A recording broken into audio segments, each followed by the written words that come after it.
Asalaamu calaykum waraxmatullaahi wabarakaatuh. Kulanti wacan oo wanaagsan dhammaan saaxiibada ku xiran channelka Samnakast Official. Fadlan channelka haddaa ku cusub tahay subscribe noo saar, gambaleelkana furo si markasta ay kuu soo gaaraan muuqaalada xiisaha badan ee halkan ku soo gudbino. Saaxiib waa ku mahadsan tahay haddii aad hore noo joogtay channelka. Waxaan ka codsanaynaa muuqaalka inaad noo like garayso, sidoo kalena aad sii share garayso si uu muuqaalku u gaaro saaxiibo badan. Waadna ku mahadsan tahay. Barnaamijkeena maanta waxaan kusoo qaadanaynaa aflaam dhowr ah oo soo bixi doona sanadka 2022. Sidoo kale filimada waa filimo aad u xiiso badan oo la wada sugayo. Sida filimadaas waxaa ugu horeeya filimka lagu magacaabo Liger oo hogaamiye ka yahay ninka lagu magacaabo Vijay Devarkonda. Sidoo kale filimkan waxaa ku weerarsiga gabadha lagu magacaabo Ananya Pandey oo xiddig ka tirsan fanka Bollywoodka.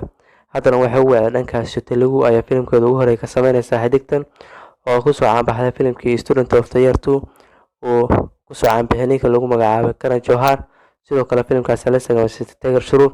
Haddana filimkan ayay ka soo muuqan doontaa lagu magacaabo Liger oo shaashada kula qaybsanaysa ninka lagu magacaabo Vijay Devarkonda.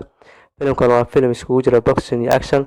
Sidoo kale filimkan waxa xiisaha u yeelaya filimkan waxaa lagu soo daray ninka lagu magacaabo Mike Tyson oo ah feeryahan laga dambeeyo dhankaas Hollywoodka iyo noloshiisa caadiga ah oo markii laga soo tago filmaanta uu yahay nin boxingka ku caanbaxay oo markaas laga dambeeyo dhankaas Hollywoodka ama Mareykanka. Sidoo kale filimada inta badan kaga soo muuqda boxingka isagoo ka soo muuqday filmadii Hollywoodka ah ee IP Man ayaan qaybihiisa kala duwanaa isagoo ka soo muuqday qaybtii IP Man qaybtii saddexaad. Sidoo kale xiddigan waa xiddig laga dambeeyo dhankaas Hollywoodka. Filimkanna wuxuu xiise ayuu sii yeeshay maadaama lagu soo daray ilaa laga keenay dhankaas Hollywoodka. Sidoo kale filimkan waxaa ku jira xiddigta lagu magacaabo Ramya Krishna oo filimada inta badan door xumaan ka qaadata balse filimkan door ajaa'ib badan ka qaadan doonta.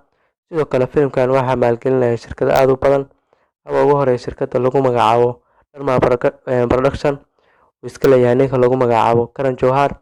Sidoo kale waxaa filimkan maalgelinaya Puri Contacts oo iska leeyahay ninka lagu magacaabo Puri Jagannath oo filimkan director ka ah. Isla shirkaddan wuxuu iska leeyahay ownerka shirkaddan isaga ayaa iska leh ninka lagu magacaabo Puri Jagannath. Sidoo kale filimkan isla isaga ayaa director ka ah. Sidoo kale filimkan waa filim aad u xiiso badan oo laga sugayo dhammaan dunida iyo daafaha caalamka. Sidoo kale waxaa la isugu keenay xiddig awood badan Vijay Devarkonda oo ah tirada markaas aadka looga jecel yahay dhankaas Telugu. Xiddiga lagu magacaabo Mike Tyson oo laga dambeeyo dhankaas Hollywoodka. Sidoo kale Ananya Pandey oo ah xiddigaha fanka hadda ku cusub oo aadka looga jecel yahay dhanka Bollywoodka. Marka filimkan waxaa la isugu keenay saddex awood badan. Sidoo kale Ramya Krishna oo filimka door weyn ka qaadan doonta. Filimkan wuxuu soo bixi doonaa bisha September ama October ayuu filimkan tiyaatarada la saari doonaa balse weli si rasmi ah filimkan shaaca laguma qaadin.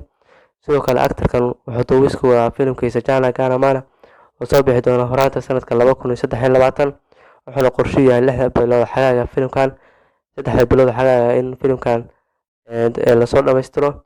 Sidoo kale waxaa laga yaabaa ilaa December filimkan shaqadii socoto. Sidoo kale filimkan xiisaha badan ee lagu magacaabo Liger wixii ka soo kordha asxaabta waan la soo socodsiin doonaa. Sidoo kale barnaamijkeena waxaa ku soo qaadanaynaa filimka iskugu jira comedy iyo romance oo lagu magacaabo Antis Dhornika. Filimkan waxaa hogaamiye ka ah ninka lagu magacaabo Nani. Sidoo kale waxaa ku meelaysa gabadha lagu magacaabo Nasriya Nasim. Sidoo kale filimkan waxaa door weyn ku leh ninka lagu magacaabo Harsha Vardhan. Filimkan waa filim aad u xiiso badan oo ku soo laabanaya ninka lagu magacaabo Nani iyo filimkiisii ugu dambeeyay oo ahaa Shyam Singh Roy kaasoo noqday super hit oo soo baxay December 2022. Haddana xiddigan dib ayuu usoo noqday isagoo la soo noqday filim iskugu jira Shaatriyo romance. Actorkana inta badan filimada uu sameeyo waa filmo iskugu jira action iyo comedy.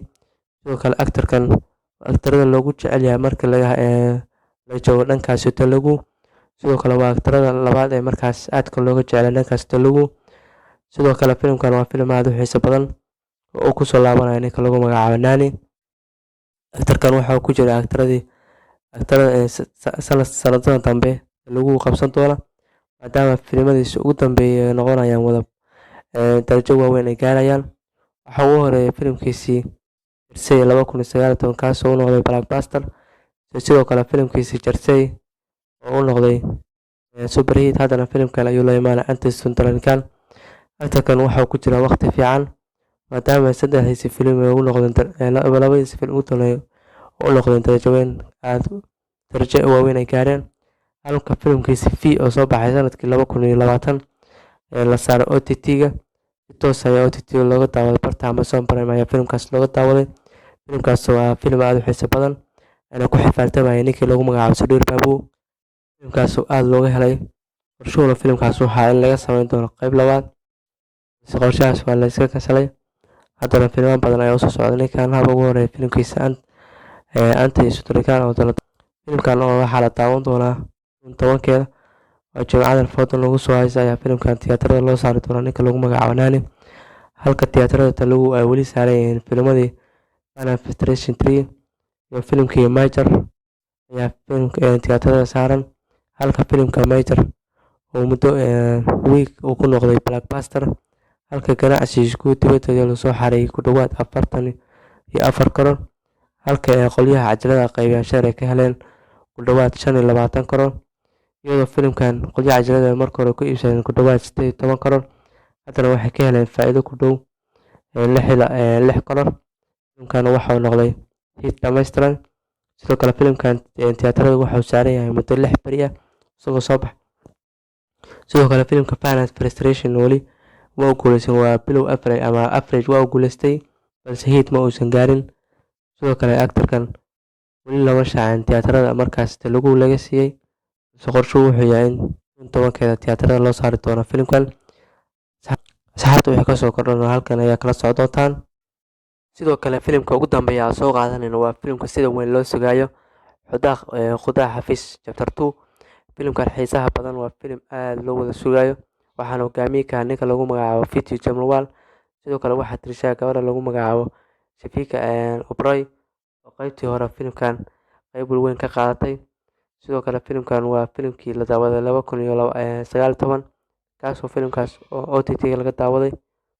Hadda qaybtan Chapter 2 waxaa laga daawan doonaa tiyaatarada iyadoo markaas tiyaatarada la saari doono July bisha 7 ayaa tiyaatarada loo saari doonaa xiddigan filimkan.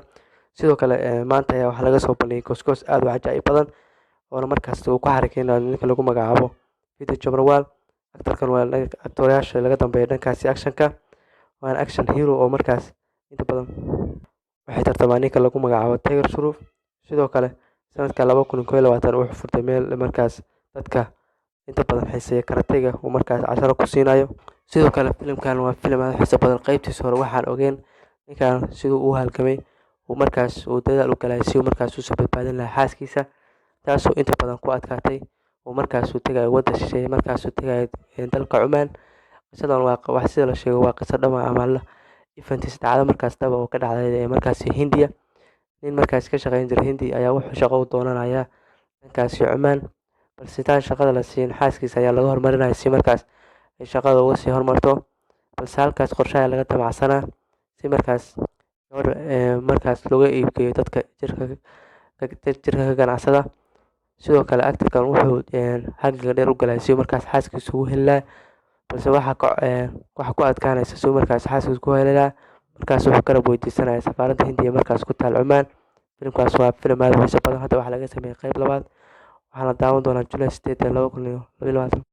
Asxaabta filimkan waa filim aad u xiiso badan. Sidoo kale sida dadka badankooda sheegaya filimkan waxaa qorshihiisu wuxuu yahay sheekada in markii la sii wado balse filimkan waxaa laga yaabaa sheekadiisa inay sidaa ka duwan tahay maadaama trailer-kiisa aad looga helay in ka dhow hadda markuu online-ka ama YouTube-ka wuxuu yaalaa hadda trailer-kiisa ku dhawaad 6 saacadood waxaana daawaday ku dhawaad 5 milyan oo views.